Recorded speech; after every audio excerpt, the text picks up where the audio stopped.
Buenas tardes, noches, amados hermanos, bienvenidos una vez más convocados con el poder de su espíritu, con el poder de su palabra. Vamos a ser instruidos esta tarde noche, como ya lo oramos.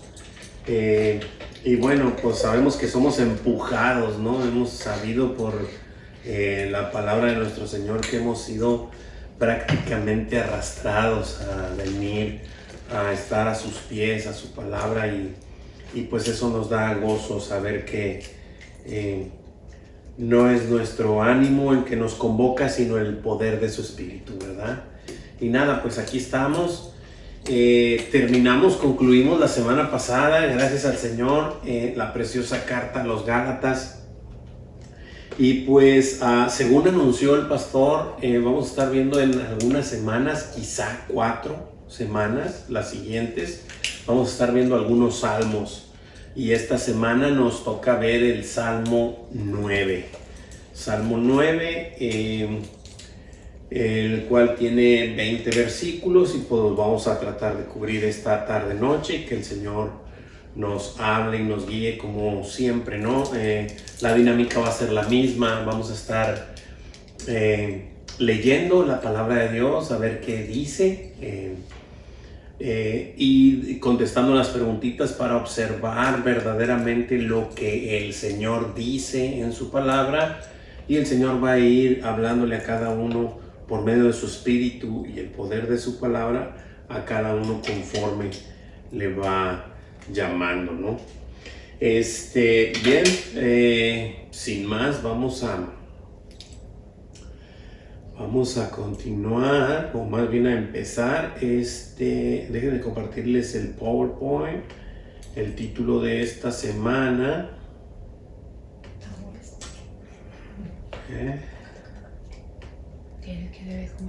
El título de esta semana es Resucitados para publicar sus alabanzas, ¿verdad?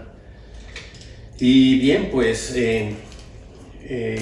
sabemos que es que todo es tan conectable, ¿verdad? Cualquiera pudiera decir, bueno, pero es que todavía no estoy resucitado, pero pues, ¿cómo te lo explico? Todo aquel que ha muerto a la carne ya está vivo en Cristo, ha resucitado en Cristo, o sea, espiritualmente. Y eso es algo precioso, algo hermoso, porque empiezan a activarse esas maravillosas obras del Espíritu, las cuales no proceden de la carne, sino del Espíritu, y comienzan a mostrarse estas obras que no son del ser humano, ¿verdad? O sea, que no proceden de la carne, que solamente el Señor, por medio de su Espíritu, va obrando a través de nosotros y va manifestando su poder, su deidad, su señorío, que Él está vivo y reinando desde ahora hasta por los siglos, ¿no? Y eso lo vamos mostrando nosotros mismos con las maravillosas obras del Espíritu, ¿verdad? No las nuestras. Muy bien. Buenas noches, bienvenidos. Ok. Vamos a checar nuestro objetivo. Ahí en la hojita lo tenemos y apareció ahí en la pantalla también. Y nuestro objetivo dice conocer la principal razón de nuestra salvación. Y pues la vamos a conocer, ¿no? Hemos sido llamados y hemos sido hechos salvos por gracia, dice la Escritura. Esto ya lo hemos conocido por los libros que hemos venido escudriñando ya todos estos años, gracias al Señor. Y sabemos que por gracias fuimos salvos, según Efesios, por medio de la fe, ¿verdad? Y esto dice que no de vosotros, pues es un don de Dios, ¿verdad? Y que no es por obras para que nadie se gloríe, y que hemos sido sacados, hemos sido salvados por medio de la fe, obviamente, pero de la gracia derramada de nuestro Señor para podernos dar fe y poder manifestar a nosotros quién es Cristo para poder aceptarlo como nuestro Señor y Salvador, ¿verdad? De otra manera sería imposible reconocerlo como nuestro Salvador. Primero como nuestro Señor y después como nuestro Salvador, ¿verdad? Muy bien, así que pues vamos a conocer esta razón por la que hemos sido de nuestra salvación, ¿no? Y pues nos ha llamado a eso, o sea, el Señor nos llama no para sentarnos en el sillón y decir, pues ahora sí yo ya soy salvo y que los demás le hagan como quieran, como puedan, yo ya la hice. De ninguna manera es así. La salvación, el Espíritu de nuestro Señor nos confronta primero obviamente con nuestro pecado, pero después nos impulsa, nos anima y nos avienta, por así decirlo, nos empuja a manifestarle al mundo quién es Él, ¿verdad? A contar aquí dice sus alabanzas porque de esto va a hablar, pero sus alabanzas, sus obras, sus maravillas, las buenas nuevas, ¿verdad? A eso hemos sido, para eso, esa es la principal razón de la salvación, para mostrarle al mundo, seguirle mostrando al mundo que nuestro Señor está vivo y reinando. Muy bien, vamos a continuar y... Ay, canijo, ¿qué dice aquí? Creo que borraste ahorita. A ver. Versículo, a memorizar, aquí está. A ver si nos podemos acomodar acá en otra parte. Muy bien, dice, versículo a memorizar, dice, te alabaré, oh Jehová, oh Señor, con todo mi corazón. Contaré todas tus maravillas, me alegraré y me regocijaré en ti, cantaré a tu nombre, oh Altísimo. Y bueno, está hermoso el versículo, por supuesto, es el versículo 1 y 2 del Salmo 9. Pero ya podemos ir observando desde ya que estas manifestaciones no son de una persona normal, sino de una persona que ha sido salva, ¿verdad? O sea, de una persona que ha sido sacado del mundo, extraído y traído al redil, al corral de las ovejas del Señor, ¿verdad? Entonces es por eso que muestra esas evidencias de que te alabaré, oh Señor, con todo mi corazón, cantaré todas tus maravillas, me alegraré y me regocijaré en ti, cantaré a tu nombre, oh Altísimo, reconociéndole quién es, reconociendo qué ha hecho en nuestra vida, ¿no? Porque simple y sencillamente el hombre, según la Escritura, tiene un corazón perverso y engañoso más que todas las cosas. Dice la Escritura que así es el corazón del hombre. Pero el Señor cambió ese corazón de piedra y nos puso un corazón de carne.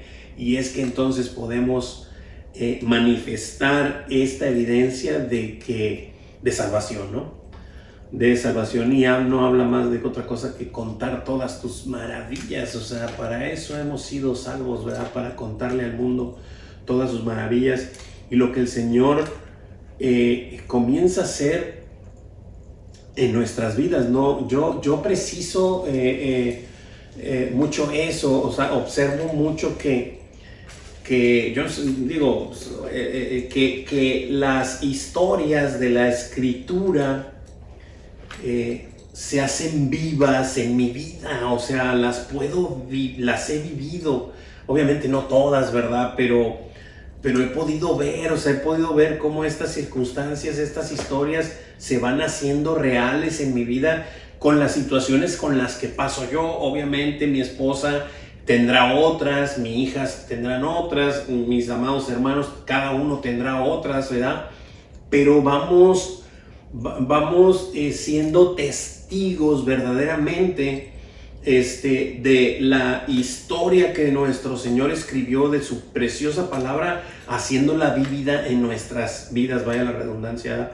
pero es así, ¿no? Y de esa manera vamos confirmando que nuestro Señor está vivo y que la palabra de Dios, como dice Hebreos, verdaderamente es viva y eficaz y es más cortante que toda espada de dos filos y que penetra hasta partir el alma y todas nuestras coyunturas y los tuétanos y nos deja expuestos, ¿no?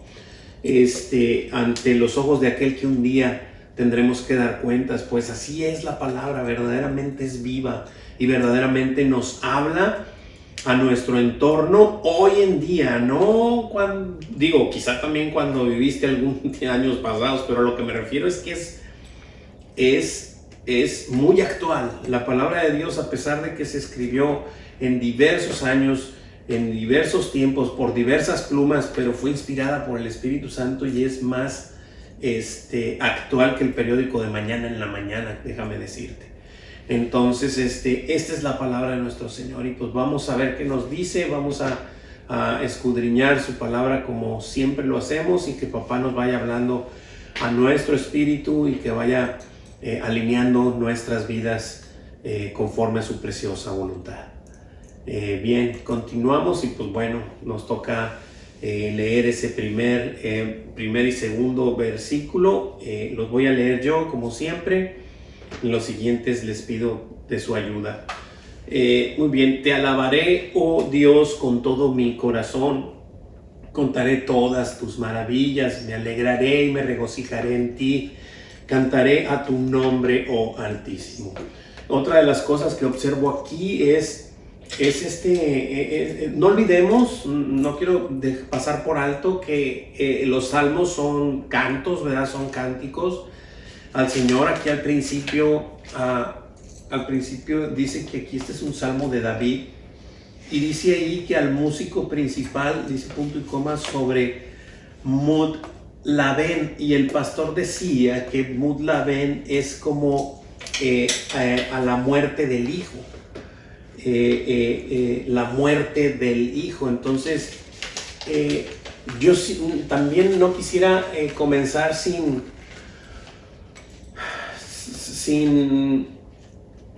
resaltar, creo que todos nosotros ya lo sabemos porque pues lo vivimos en cada estudio, ¿no? Pero la escritura apunta a alguien, ¿verdad? La escritura apunta a alguien y este salmo no es la excepción. Toda la escritura desde Génesis a Apocalipsis apunta a Jesucristo, al autor y consumador de nuestra fe, al verbo hecho carne, al Cordero de Dios que quita el pecado del mundo, al sumo sacerdote, el Rey de Reyes y Señor de Señores, al que lo es todo en esta obra maravillosa, al Alfa y la Omega, al principio y el fin, al primero y al postrero, al Todopoderoso, y estamos hablando del mismo. Entonces es esta escritura, el que tenga oídos para oír que oiga, pero voy a decir esta frase, o sea, esta escritura no busca a Dios, o sea, no apunta a Dios, apunta a Cristo, apunta a Jesucristo, el único Dios verdadero. Entonces aquí ves lo mismo, es exactamente lo mismo. En este salmo a quien apunta es exactamente a nuestro precioso Señor, ¿verdad? Y entonces, pues dicho esto, vamos a continuar. Vamos a contestar las preguntitas que dicen ahí, o más bien vamos a poner unas frases porque dice: escribe las 4 frases que identifican el resultado de la justicia de Dios en nuestras vidas. Y dice que identifican el resultado, o sea, esto es una evidencia de que es un resultado de la justicia de Dios, de que Dios nos ha justificado nuestras vidas, ¿no? Y entonces podemos poner como número 1 ahí: te alabaré, oh Jehová, con todo mi corazón. Así es.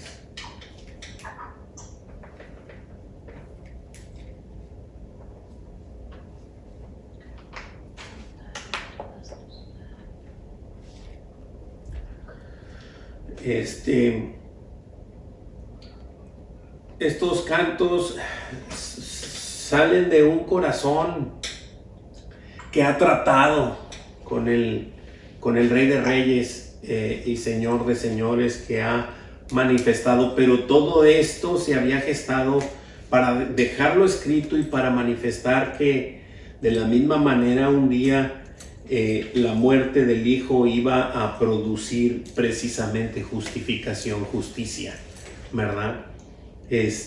Más sin embargo, cuando a David le estaba pasando, pues él muy probablemente lo escribió por la muerte de su hijo, quizá, ¿verdad? Pero lo estaba pasando, pero obviamente inspirado por el Espíritu Santo. Todo esto apunta al único digno de honra y gloria, ¿verdad? Muy bien. Número 2, que vemos ahí entre esos dos versículos, cantaré todas tus maravillas. Sí, contaré todas tus maravillas. Así es.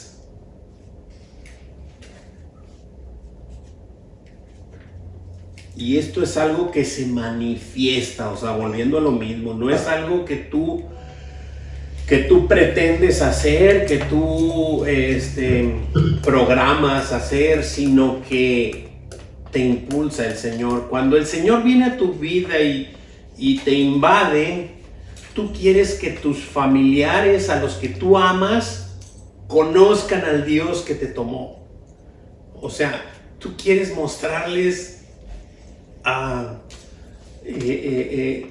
de lo que se están perdiendo por no venir a conocer al único digno, ¿verdad? Al Dios Todopoderoso, nuestro Señor Jesucristo. Muy bien. Número 3. Me alegraré y me regocijaré. Me alegraré y me regocijaré en ti. Correcto. Me alegraré y me regocijaré en ti, no en mí, sino en Él, ¿verdad? O sea, no en mis cualidades, no en mis virtudes, no en nada que se me haya manifestado, sino en ti, en quién eres tú, Señor, ¿verdad? Recordemos que nuestra salvación es importante por quien la hizo, no a quien se la hizo. ¿Sí me explico? O sea, nosotros nos escogió no teniendo nada, o sea, no teniendo ninguna virtud, Él no fijándose en ninguna virtud, si porque era alto, bajito, X, nada se fijó en nada de eso, sino por su soberanía nos ha escogido. Y entonces lo que me alegra y lo que me regocija es en mi Dios, ¿verdad? En mi Señor que me escogió, en quién es Él. Y número 4, cantaré a tu nombre, oh Altísimo. Ahora sí es cantaré, dice cantaré a tu nombre, oh Altísimo, reconociendo, le está cantando a su nombre. Recordemos, bueno, yo creo que si escudriñamos la Escritura y la estudiamos, ¿verdad? El nombre de Dios es Jesucristo, no hay otro, es Jesucristo. Porque no hay otro nombre, dice la Escritura, en el cual podamos ser salvos, ¿verdad? Es el único nombre que se le dio bajo el cielo a los hombres. O sea, ¿cómo te lo explico? O sea, bajo el cielo a los hombres hay un solo nombre. ¿Cuál es? Jesucristo. Toda rodilla se va a doblar y toda lengua pronunciará que Él es el Señor. Entonces, pues ese es el nombre. Ahora, no estamos hablando que va a cantar a las letras Jesús, ¿verdad? Sino a su obra, o sea, lo que significa su obra. De hecho, Jesús significa salvación. O sea, exactamente es eso. Entonces, alguien salvo le canta a su Señor por la maravillosa obra que vino a hacer. ¿Cuál maravillosa obra? Pues la que se sobresale de Filipenses 2. Filipenses 2. No estimó el ser igual a Dios como cosa que aferrarse, sino que se despojó, ¿no? Esa es la maravillosa obra.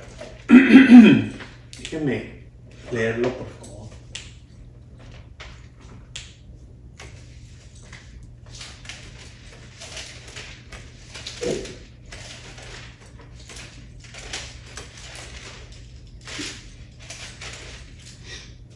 Dice: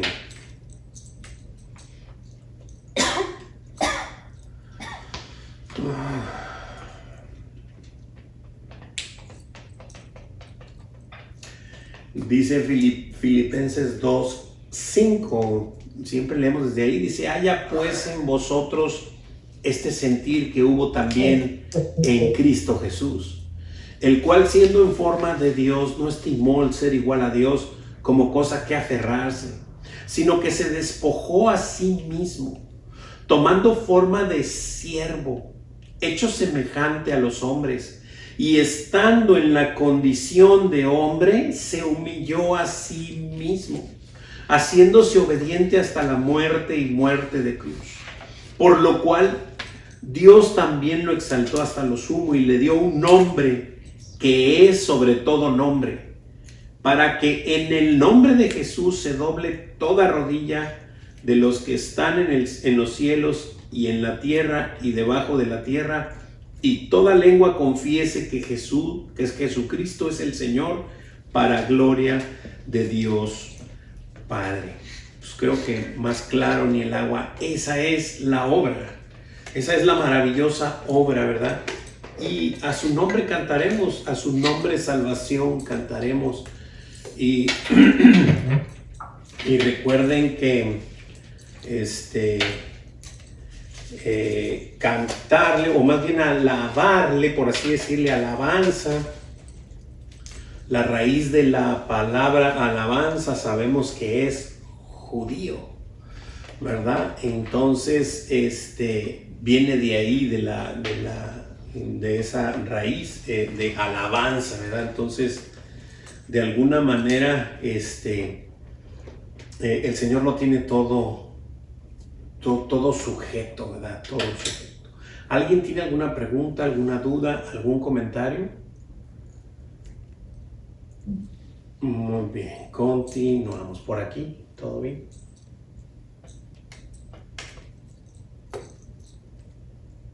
¿Me brinqué mucho? Sí. ¿Qué pasó? Sí. Es que Ayer. ahí del 3 Ahí al era, 6. ajá. Ok, del 3 al 6,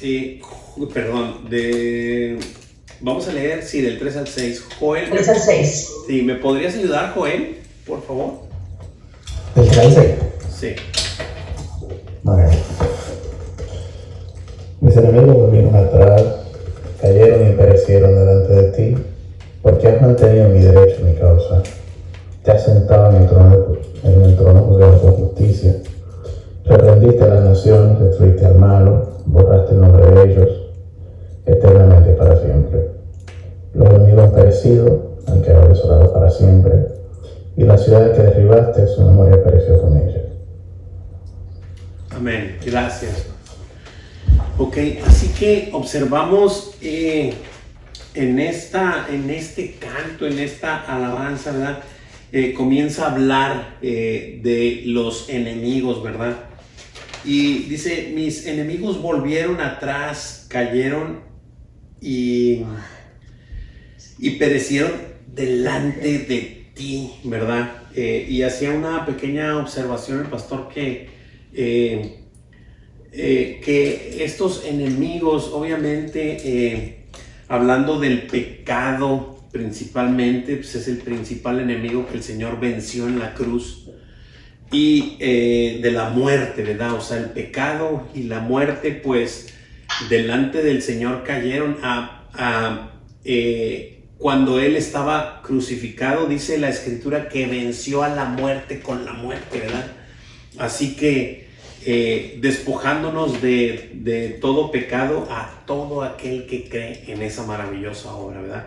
Y por eso es que es por fe, porque tienes que creer, pero eso esta fe, lo acabo de anunciar hace un momento antes que empezáramos, o más bien cuando estábamos iniciando, que la fe pues no es de vosotros, ¿no? Según Efesios, sino es un don de Dios. Así que para poder creer necesitamos ser dotados de fe para poder manifestar que nuestro Señor verdaderamente fue a la cruz por mí. Y eso primero nos va a contristar, ¿verdad? O sea, primero nos va a aplastar y nos va a dar para abajo porque por culpa de mis transgresiones Él fue colgado en la cruz. Y es eso lo primero que me va a redarguir el Espíritu, y eso lo hace el Espíritu, ¿verdad? Dijo Jesús a sus discípulos en Juan 14, ¿no? Dijo, y cuando Él venga, en Juan 16, cuando Él venga, los redarguirá al mundo de pecado, de justicia y de juicio, ¿verdad? Entonces, el Espíritu es quien nos redarguye de pecado primero, nos hace darnos cuenta de nuestra naturaleza y que verdaderamente somos transgresores de la ley de nuestro Señor y que le estamos y que por esa causa fue el crucificado, ¿verdad? Pero después todo aquel que reaccione, ¿verdad? Todo aquel que reaccione por fe es que será justificado, ¿verdad? Por la fe en Jesucristo. Muy bien. Dice ahí la preguntita. Dice, ¿por qué volvieron atrás? Nuestros enemigos cayeron y perecieron delante de nuestro Dios. Que mantuvo nuestro derecho y nuestra Porque has mantenido mi derecho, mi causa, y te has sentado en el trono juzgando con justicia. Amén, exactamente así. Porque mantuvo nuestro derecho y nuestra causa, y prácticamente se ha sentado en el trono juzgando con justicia. Este es el juicio de Dios, ¿no? Y aquí hay dos cosas más que están ahí mismo, en lo que ya leímos, ahí está manifestado. O sea, una es que habla de nuestro derecho y nuestra causa. Sí, tenemos un derecho, sí, pero no es algo que nosotros demandamos, sino la misma salvación nos da ese derecho y esa causa, ¿verdad? Y entonces Él nos sostendrá, Él nos va a sostener y Él nos va a llevar hasta completar nuestra carrera, ¿verdad? Porque dice que quien comenzó en nosotros la buena obra, la perfeccionará hasta el día de Cristo. Y entonces es Él el que lo va a hacer. No va a ser mi esfuerzo, no va a ser mi fortaleza, mi inteligencia, mi conocimiento que tengo de Dios. No va a ser nada de eso, sino Él en su misericordia. El paquete está completo. Por eso es que, y lo tengo que decir, por eso es que la salvación no se pierde, porque la salvación es de Él. Él la llevó a cabo. Él escogió a quien salva y Él la va a llevar a cabo hasta que sea el momento, ¿no? Dice el Escrito que seremos presentados por Él, limpios y sin mancha, ¿verdad? Pero Él es el que nos va a presentar delante de Él, limpios y sin mancha. Entonces, todas estas cosas hablan de eso, ¿no? Y lo segundo, que dice que se ha sentado en el trono juzgando con justicia. Y esta justicia, pues es la justicia de Dios. Es esta justicia de Dios en Cristo Jesús, que ningún ser humano será presentado delante de Dios justificado si no es por la sangre preciosa de nuestro Señor Jesucristo. No hay otra forma de hacerlo. No hay otra forma de presentarte delante de Él justificado. O sea, no hay. Si tú no llegas justificado por Él cuando estés en el juicio, como en la historia que contó Jesús del padre de familia que hizo bodas, le va a decir, ¿por qué no vienes vestido de bodas? O sea, no vas a llegar vestido de bodas y vas a ser identificable inmediatamente y va a decir, pues échenlo fuera, ¿verdad? Ahí será el verdadero lloro y crujir de dientes. Eso es lo que declara la Escritura. Y cualquiera dijera, ay no, pero Dios no va a hacer eso. No, es que es su justicia. O sea, no se trata de poner cara de niño bueno y que Dios te pase todo lo que hiciste. No va a ser por eso. Ni porque tienes habilidad para contar chistes o eres muy inteligente en la escuela o tuviste enormes empresas aquí en la tierra. Nada de eso va a contar, absolutamente nada de eso. Es más, dice la Escritura en 1 Corintios 13 que puedes dar hasta tu vida para ser quemada, pero si no tienes a Cristo, o sea, si no tienes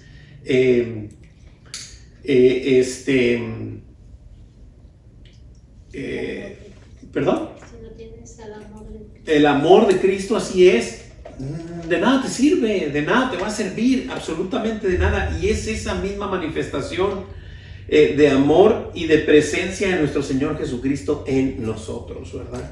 No sé si alguien tiene alguna pregunta, alguna duda o algún comentario hasta aquí. Por aquí, chicas, ¿todo bien? Bueno, continuamos. Tengo calor. Versículo 7. Ok, hermanita Laura, ¿me puede ayudar con el 7? Pero Jehová permanecerá para siempre. Ha dispuesto su trono para juicio. Y nos lo vuelve a recalcar. Gracias, hermanita. Dice que nuestro Señor permanecerá para siempre y que ha dispuesto su trono para juicio. O sea, nos vuelve a recalcar, Él no deja de ser. Él no va a dejar de ser. Y cuando yo empecé a conocer a mi Señor por medio de la Escritura, yo no podía entender por qué mi Señor me pedía. Batallé un poco con esto. ¿Por qué mi Señor me pedía que lo amara más que a mi mamá, que a mi papá, que a mis hijas? O sea, ¿cómo, Señor? ¿Por qué me pides esto, Señor? O sea, esa parte no la entiendo. Recuerdo que hablaba con él y le preguntaba, y el Señor, cuando le preguntas, te clarifica las cosas verdaderamente. Y para nosotros, para el ser humano, es importantísimo. O sea, esto lejos de ser un beneficio para nuestro Señor, es un beneficio nuestro.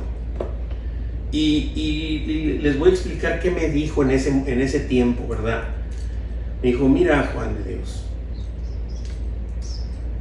yo sé que tú amas a tu papá y a tu mamá. Bueno, cuando le conocí ya no tenía yo a mi papá, ¿verdad? Pero asimilaba, ¿verdad? Decía, ¿por qué nos pides esto, verdad? Decía, y precisamente fue parte de lo que me dijo, ¿no? Dijo, tú los amas, pero ellos, escúchame bien lo que te digo, ellos son mortales. O sea, un día no los vas a tener y te van a fallar de esa manera. Para empezar, de esa manera. No, ellos no van a poder cuidarte a ti por el resto de tu vida. No va a ser posible. Es más, quizá vaya a llegar un día en que tú tengas que cuidar de ellos, de alguno de ellos.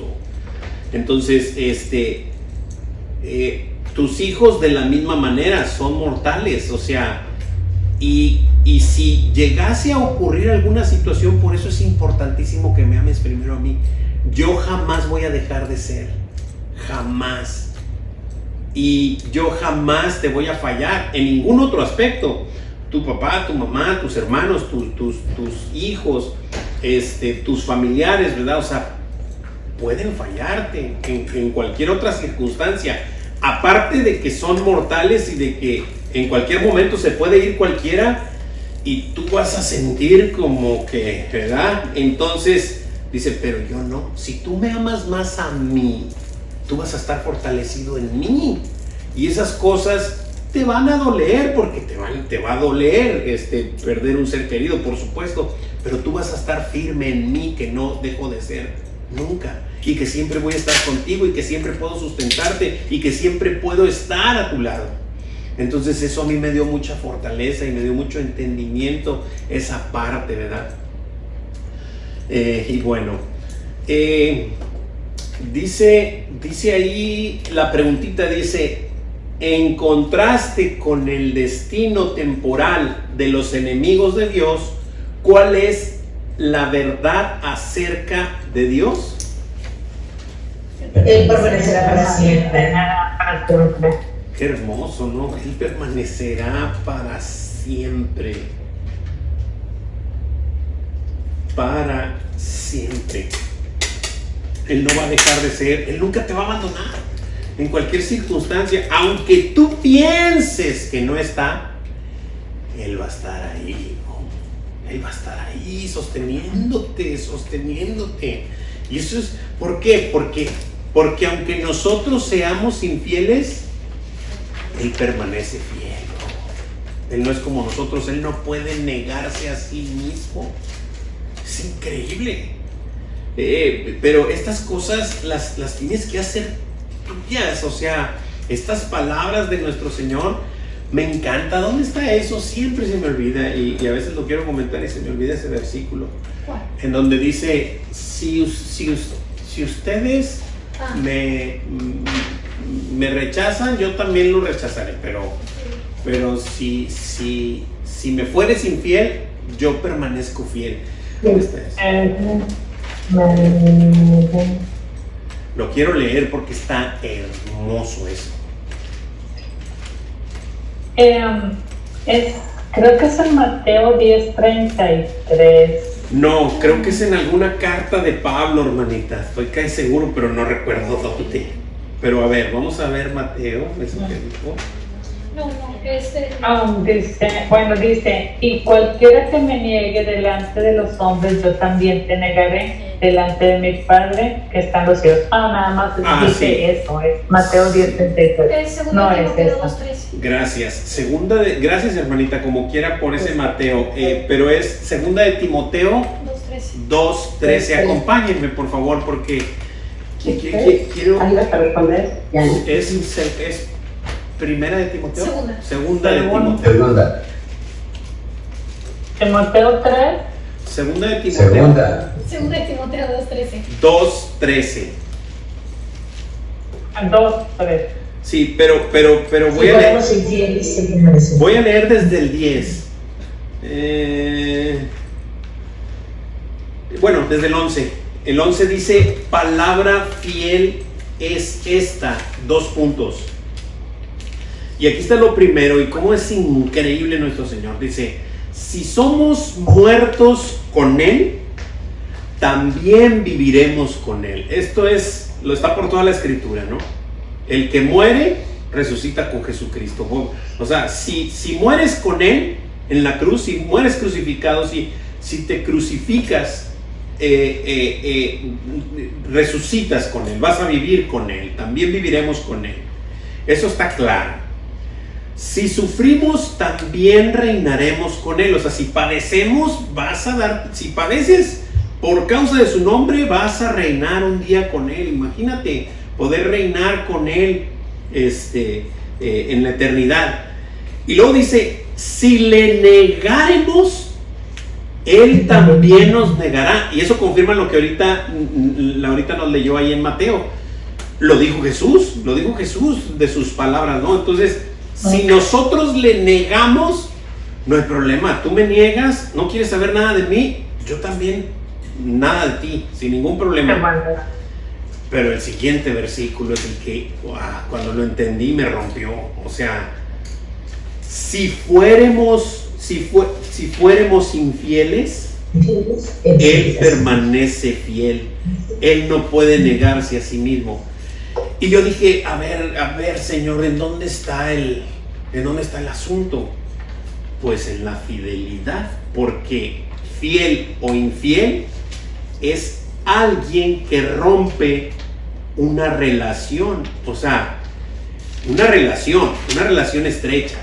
O sea, yo no puedo serle infiel a Dios a nuestro Señor Jesucristo si no tengo una relación con Él? No le puedo ser infiel porque no. Voy a explicarlo de otra manera, como algunas veces lo he explicado. Yo puedo serle infiel a mi esposa porque tengo una relación estrecha con ella, pero no le puedo ser infiel a la vecina o a la otra señora o al otro. No tengo yo una relación con ella, yo no le puedo ser infiel a ella. ¿Me explico lo que quiero decir? Esto es, dice Jesús, pero si tú tienes una relación conmigo, tú vas a ser infiel, pero yo no voy a ser infiel contigo, porque yo no puedo negarme a mí mismo. Eso es increíble. Entonces, cuando tú ya estás en una relación con nuestro Señor, su fidelidad te protege. Nosotros vamos a fallar, pero Él no. Él no lo hará. Nosotros vamos a chafear muchas veces, pero Él jamás, hermanos. Él jamás lo hará. Qué hermoso, ¿no? Volvamos a Salmos y contestamos la primera pregunta, pero falta la segunda, ¿verdad? ¿Para qué ha dispuesto nuestro Dios su trono? Y aquí es donde nos vuelve a recalcar. Para juicio. Para juicio. O sea, no para hacer pasalón, no para otras cosas. Va a haber un juicio, o sea, vamos a ser presentados delante del Señor. Dice la Escritura en Apocalipsis que se abrirán los libros. Y nosotros delante de Él y se abrirán los libros. ¿Cuáles libros? Pues habla de varios. Puede ser el libro del Cordero, el libro de la vida, el libro de tu vida. Y el Señor va a empezar a ver, conforme a la Escritura y conforme a esto estás frito. ¿Qué más hay, verdad? No, pues está Cristo, pues Él lo cumplió todo. Y ahí es donde marca la diferencia, ¿verdad? Pero va a haber un juicio, sí. Y esa justicia, esa justificación es solamente a través de la sangre de nuestro Señor, como siempre lo hemos dicho. ¿Preguntas, dudas, comentarios?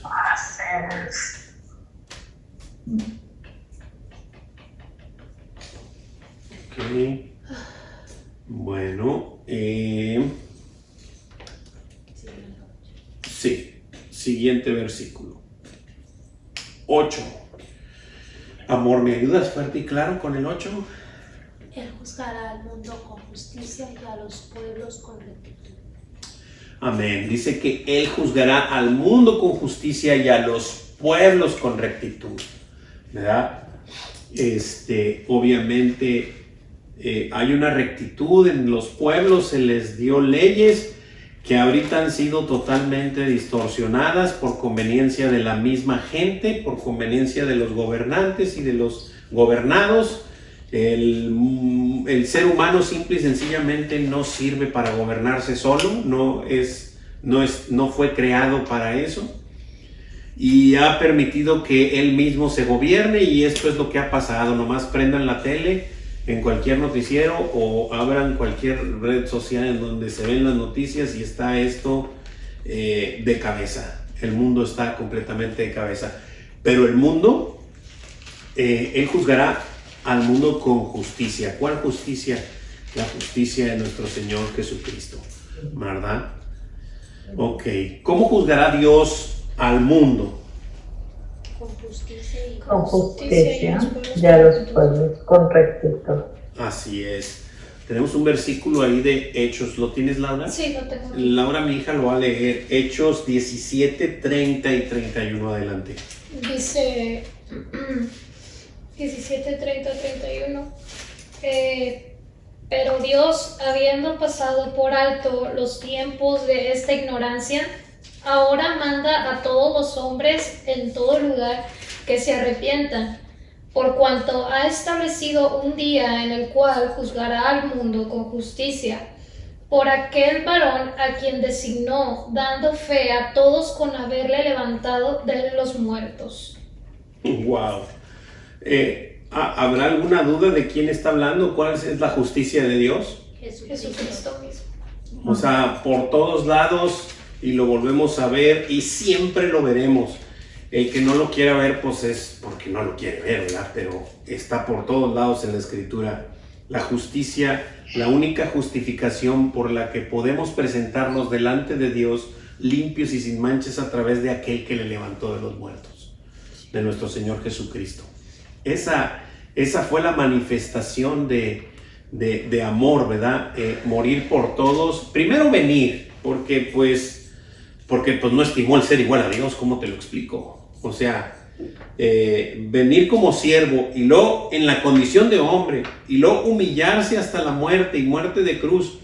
Y entonces por eso el Señor lo levantó hasta los sumos, ¿verdad? Lo resucitó de entre los muertos y le manifestó al mundo que Él es el único, que Él es el Mesías. Le dijo a los judíos prácticamente que Él era, pero obviamente creerán solamente aquellos que manifiesten por medio de la fe que Jesús es su Señor. ¿Ok?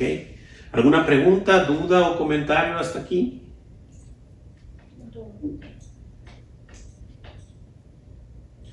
Muy bien, versículo Sigue 9.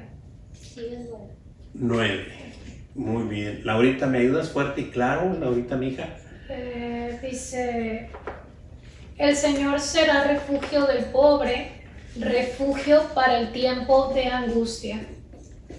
Muy bien. El Señor será refugio del pobre, refugio para el tiempo de angustia. Ok. Esto nos recuerda, creo que a todos, las bienaventuranzas, ¿verdad? Aquel que es pobre, pero ya sabemos que no es pobre económicamente, es pobre en espíritu, ¿verdad? Aquel que sabe que es un mendigo espiritualmente, que no tiene absolutamente nada para sostenerse, nada para poder sobrevivir, sino que está a expensas a lo que le puedan dar, que lo único que puede hacer es estirar la mano. Lo declaraba la Escritura cuando veíamos las bienaventuranzas, que la palabra es esa que se usa como pobre, es tojos, ¿verdad? Que es un mendigo, o sea, es alguien que no puede. Tú dices, bueno, es que ese hombre es pobre. No, pues bueno, él va y trabaja y saca su comida del diario, aunque sea poquito, pero lo hace. Pero este tojos no, es un hombre que está tirado, que no puede hacer nada más que extender la mano y para recibir misericordia de alguien que quiera darle misericordia. Entonces, cuando tú te consideras como un tojos espiritualmente, sabiendo que no tienes nada para poder llegar a Dios, entonces es que eres un pobre en espíritu, ¿verdad? Y dice el Señor que de estos, dice, es el reino de los cielos. No dice que será, sino que es el reino de los cielos, ¿verdad? Y entonces es este tipo de pobreza. ¿De quién será refugio el Señor para el tiempo de la angustia? Del pobre. Del pobre, del tojos. Así es, del tojos, del pobre, del pobre, del pobre. Así es.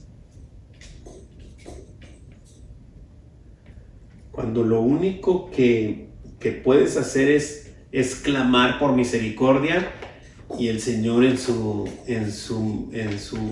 misericordia, en su infinita misericordia, pues nos la da, ¿no? Y entonces te sientes, wow, o sea, ¿cómo te lo explico? Sabiendo que por ti no podías hacer absolutamente nada y el Señor te saca de donde estás, ¿no? Y me recuerda mucho este pasaje con el cual me identifico mucho, de Mefiboset, que está en Samuel. Y Mefiboset se llamaba Juan de Dios, yo creo.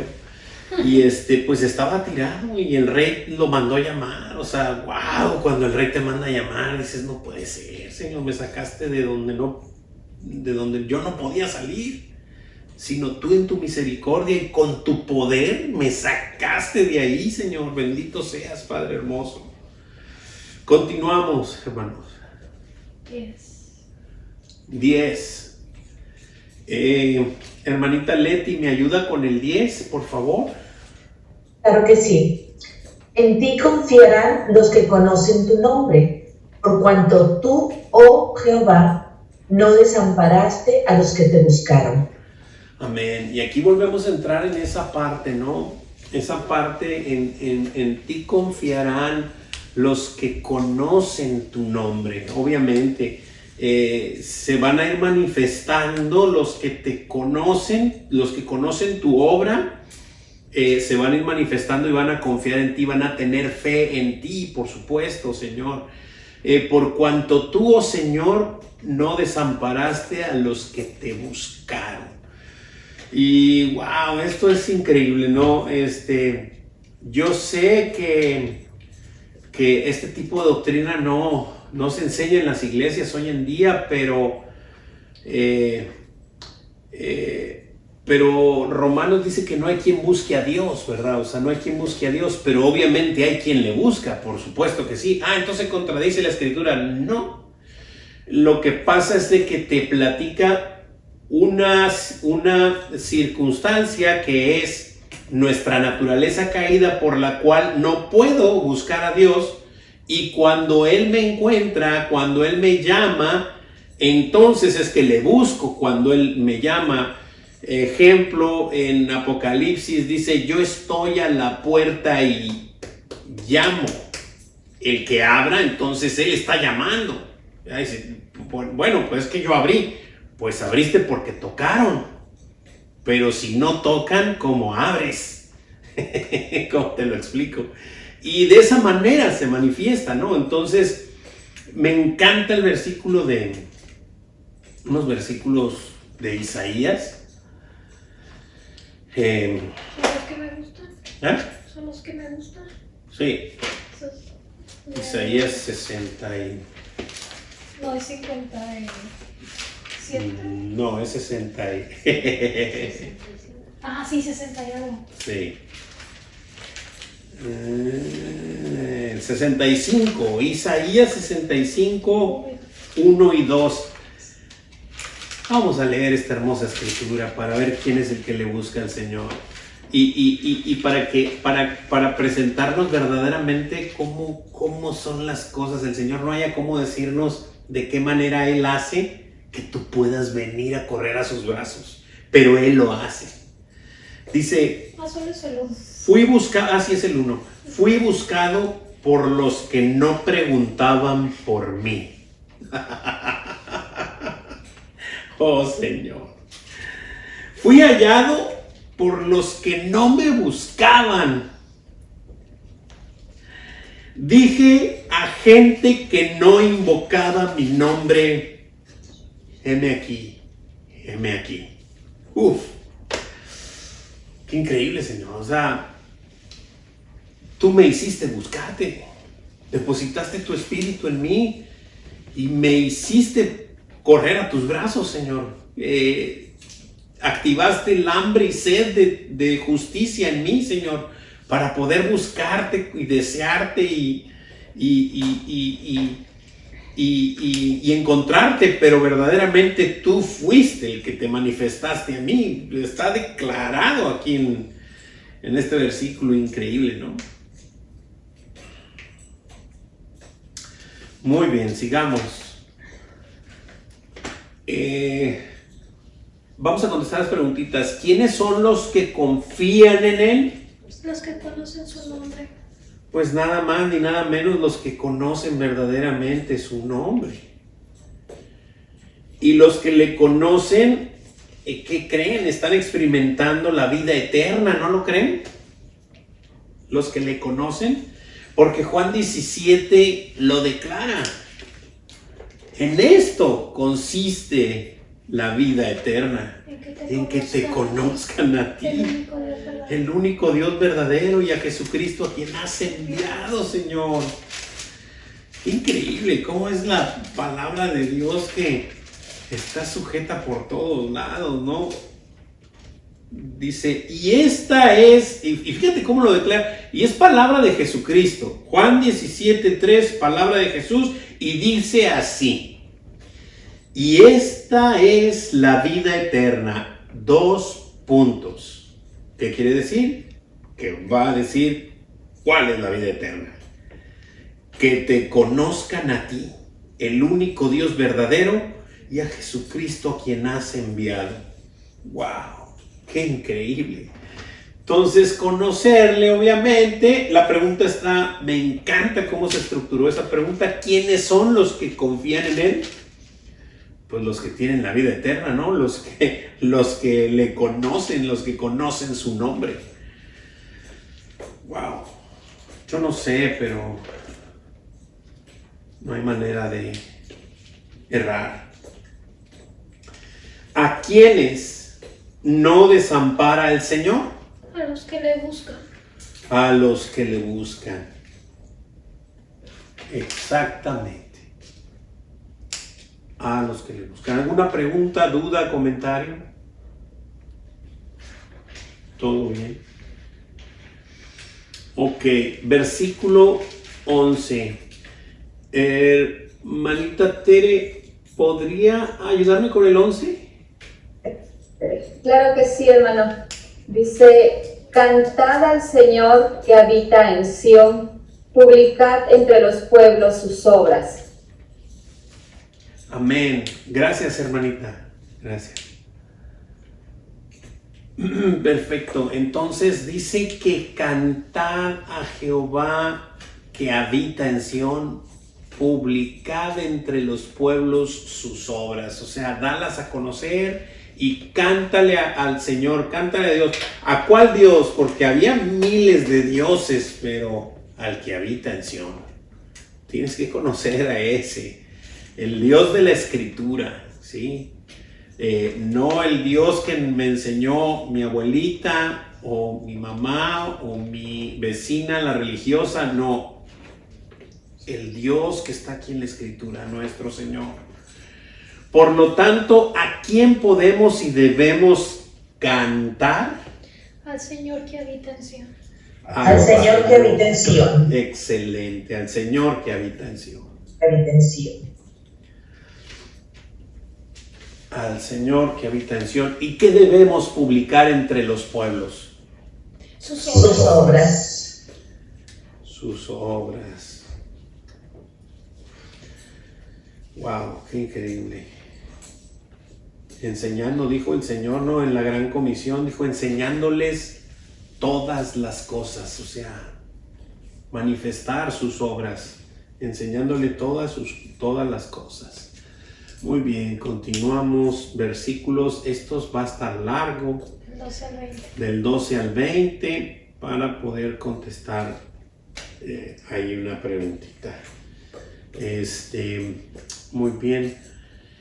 Laura, ¿me ayudas del 12 al 20? Léelo corrido y al final contestamos las preguntitas y, Sí, claro. y si hay alguna duda o algo. Dice del 12 al 20. Fuerte y claro.